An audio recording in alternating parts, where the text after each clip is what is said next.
मुसलमान हिंदुस्तान में आए, उसके पहले के हिंदुस्तान की बात आपने की, लेकिन अब तो मुसलमानों, पारसियों, ईसाइयों की हिंदुस्तान में बड़ी संख्या है। वे एक राष्ट्र नहीं हो सकते।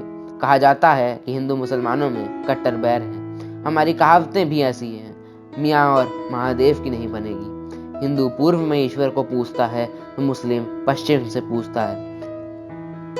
मुसलमान हिंदू को बुत परस्त मूर्ति पूजक मानकर उससे नफरत करता है। हिंदू मूर्ति पूजक है, मुसलमान मूर्ति को तोड़ने वाला है। हिंदू गाय को पूजता है, मुसलमान उसे मारता है।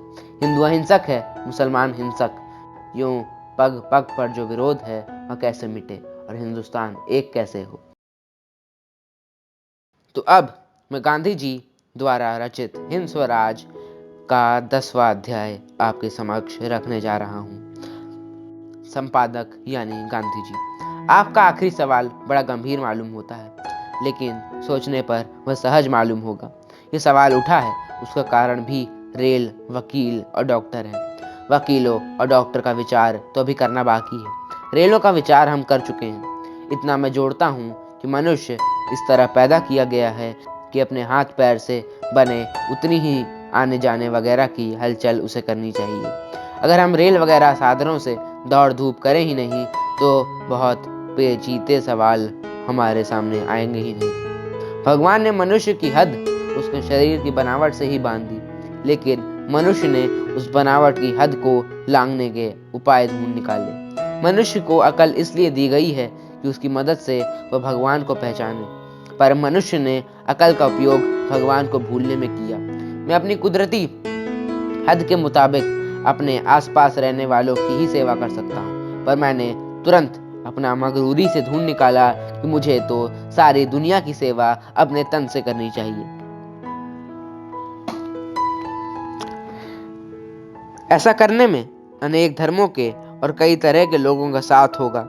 यह बोझ मनुष्य उठा ही नहीं सकता और इसलिए अकुलाता है। इस विचार से आप समझ लेंगे कि रेलगाड़ी सचमुच एक तूफानी साधन है। मनुष्य रेलगाड़ी का उपयोग करके भगवान को भूल गया है। पाठक, पर मैं तो अब जो सवाल मैंने उठाया है उसका जवाब सुनने को अधीर हो रहा हूँ। मुसलमानों के आने से हमारा एक राष्ट्र रहा या मिटा? संपादक, हिंदुस्तानियों चाहे जिस धर्म के आदमी हट सकते हैं, उससे यह एक राष्ट्र मिटने वाला नहीं है। जो नए लोग उसमें दाखिल होते हैं वे उसकी प्रजा को तोड़ नहीं सकते, वे उसकी प्रजा में घुल मिल जाते हैं। ऐसा हो तभी कोई मुल्क एक राष्ट्र माना जाएगा। ऐसे मुल्क में दूसरे लोगों का समावेश करने का गुण होना चाहिए। हिंदुस्तान ऐसा था और आज भी है। यूं तो जितने आदमी उतने धर्म ऐसा मान सकते हैं। एक राष्ट्र होकर रहने वाले लोग एक दूसरे के धर्म में दखल नहीं देते। अगर देते हैं तो समझना चाहिए कि वे एक राष्ट्र होने के लायक नहीं हैं। अगर हिंदू माने कि सारा हिंदुस्तान सिर्फ हिंदुओं से भरा होना चाहिए तो यह एक निरा सपना है। मुसलमान अगर ऐसा माने कि उसमें सिर्फ मुसलमान ही रहें तो उसे ही सपना ही समझिए। फिर भी हिंदू, मुसलमान, पारसी, ईसाई जो इस देश को अपना वतन मानकर बस चुके हैं, एक देश एक मुल्क ही हैं। वे देशी भाई हैं और उन्हें एक दूसरे के स्वार्थ के लिए भी एक होकर रहना पड़ेगा। दुनिया के किसी भी हिस्से में एक राष्ट्र का अर्थ एक धर्म नहीं किया गया है। हिंदुस्तान में तो ऐसा था ही नहीं। पाठक, लेकिन दोनों कौमों के कट्टर बैर का क्या?